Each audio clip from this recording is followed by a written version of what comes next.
زیباګل له ولي الله سره بخښه وکړه خو چېرته لاړه ولي الله یې ولې خفه کړ زیباګل د ولي الله په اړه مینوالو ته څه وویل ټول جزئیات همدلته وګورئ ویډیو تر پایه وګورئ او افغان میډیا چینل سبسکرایب کړئ زیباګل چې اروپا ته تللې وه دا څو ورځې د افغان ټیک ټاکر ولی الله صاحبزاده سره میلمه وه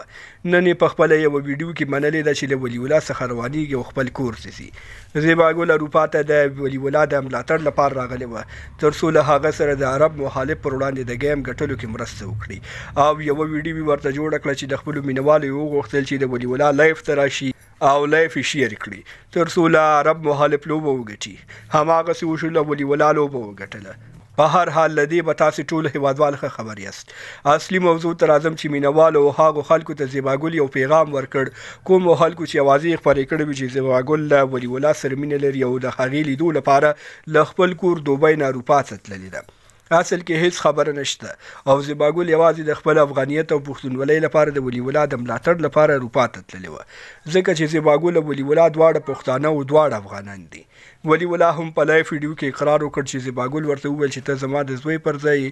او زما پر وړاندې ډېر وړوکی کوي زیباګل هم په یو لایف ویډیو کې اقرار وکړ چې ولی الله کله ما سره ودرېږي نو زما په اندازې نیم هم نه دی او زما د زوی پر ځای دی مطلب داسې هیڅ کومه خبره نشته یوازې یوه لوبه وه او د لوبې له ختمېدو سره سم زیباګل دوبۍ ته روانه شوه